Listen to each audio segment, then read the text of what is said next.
আগামী দিনে ভারতের জন্য একটা বড় সমস্যা সৃষ্টি হতে পারে। আপনারা জানেনই এইবার G20 দেশগুলোর বৈঠক ভারতে হতে চলেছে। মনে করা হচ্ছে এই বৈঠকে পশ্চিমী দেশগুলোর সঙ্গে পুতিন এবং সি জিনপিংও আসবেন। কিন্তু এখন এই G20 সম্মেলনকে নিয়ে একটা বড় খবর সামনে উঠে আসছে। অনেকে পশ্চিমী দেশ বলেছে তারা এই বৈঠকে রাশিয়াকে ছাড়বে না, মানে এই দেশগুলো ভারতে এসেও রাশিয়ার ওপর হামলা করবে। কানাডা এবং জার্মানি তো রাশিয়াকে এটা পর্যন্ত বলে দিয়েছে, আমরা জানি আপনি কে, আপনি কোথায় থাকেন আর এখন আপনাকে কোথায় খুঁজতে হবে। মানে এই দেশগুলো ইশারা করছে পুতিনকে ভারতে পাওয়া যাবে আর ওখানেই তাকে ঘেরাও করা হবে। রাশিয়া ইউক্রেন যুদ্ধের পর এটা হয়তো প্রথম সুযোগ হবে যখন পশ্চিমী দেশগুলো পুতিনের সামনা করবে। পুতিন যদি এই বৈঠকে আসেন তাহলে তার সামনে আমেরিকা, ব্রিটেন, জার্মানি এবং ফ্রান্সের মতো কঠোর শত্রু থাকবে। আপনাদের মনে করিয়ে দিই, গত G20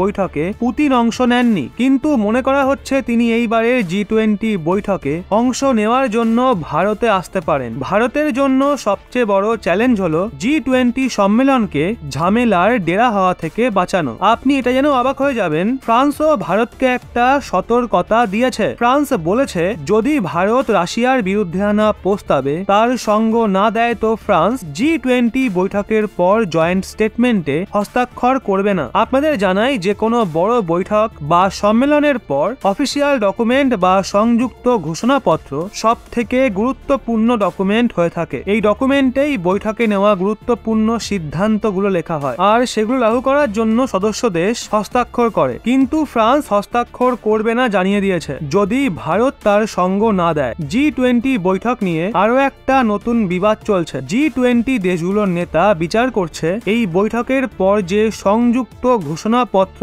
জারি হবে তাতে রাশিয়া এবং ইউক্রেন বিবাদকে কিভাবে অভিহিত করা হবে। এক্ষেত্রে ভারত চায় এই বিবাদকে সংকট বা চ্যালেঞ্জ বলে অভিহিত করা হবে, যেখানে আমেরিকা এবং অন্যান্য পশ্চিমী দেশগুলোর মতে এটাকে যুদ্ধের নাম দেওয়া উচিত। তার মানে বুঝতেই পারছেন G20 বৈঠক ভারতের জন্য একটা বড় সড় কূটনৈতিক পরীক্ষা হতে চলেছে। এখন এটা দেখা রোমাঞ্চকর হবে ভারত কিভাবে পশ্চিমী দেশগুলোকে এই বৈঠক হাইজ্যাক করা থেকে আটকায়। তো বন্ধুরা, এক্ষেত্রে আপনাদের কি মনে হচ্ছে নিচে কমেন্টে অবশ্যই জানান।